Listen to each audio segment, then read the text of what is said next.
बुल्ढाना जिले के खामगांव में युवक रोहन पैठणकर पर कथित गोरक्षकों द्वारा हुई अमानवीय पिटाई के बाद कांग्रेस प्रदेश अध्यक्ष हर्षवर्धन सपकाळ ने अकोला में पीड़ित युवक से भेंट की और सरकार पर गंभीर आरोपों की बौछार की है।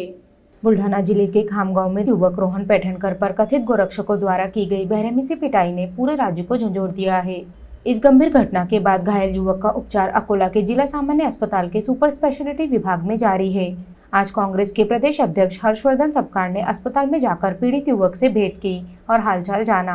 मीडिया से बात करते हुए सपकाळ ने राज्य सरकार पर जोरदार प्रहार किया। उन्होंने आरोप लगाया कि दलितों पर अत्याचार सरकार की शह पर हो रहे हैं और पीड़ितों को न्याय नहीं मिल रहा। उन्होंने यह भी सवाल उठाया कि इस अमानवीय घटना के आरोपी इतनी शीघ्र जमानत पर कैसे छूट गए। सपकाळ ने आरोप लगाया कि अस्पताल में पीड़ित युवक का उपचार भी जानबूझकर उपेक्षित किया जा रहा है। मुख्यमंत्री फडणवीस पर निशाना साधते हुए उन्होंने उन्हें इतिहास के सबसे लाचार मुख्यमंत्री बताया और कहा कि राज्य विधानसभा को WWF का अखाड़ा बना दिया गया है। साथ ही उन्होंने संघ प्रमुख मोहन भागवत पर देश की संरचना बदलने का आरोप लगाया। सपकाळ ने साफ कहा कि दलितों के खिलाफ अत्याचार पर कांग्रेस सड़कों पर उतरकर सरकार से जवाब मांगेगी। कारवाई ही तर आतापर्यंत व्हायला पाहिजे होती। कारवाई काय मात्र चुकीचं कोणी वागत असेल, विचित्र विकृत वागत असेल तर त्याला हे सरकार पाठीशी घालतं।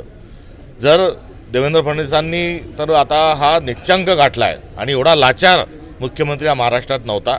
135 आमदार त्यांचे असूनही ते इतके लाचार आहे की कोणत्याही मंत्र्याला ते बडतर्फ करू शकत नाही आणि या सर्व त्यांच्या लाचारीचा फटका महाराष्ट्राला बसलाय।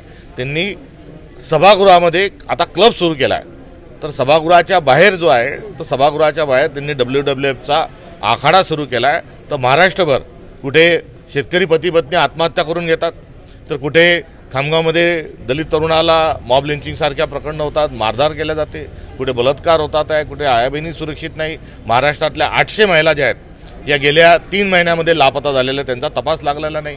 त्यामुळे महाराष्ट्रामध्ये त्यांनी प्रशासनाचा एक तमाशा सुरू केलेला आहे आणि या सर्वांचा कळस म्हणजे विचित्र बोलणाऱ्या लोकांना त्यांनी आपल्या पदरी ठेवलेले आहेत आणि विकृतीचं दर्शन हे महाराष्ट्र सरकार हे घडून आणत आहे।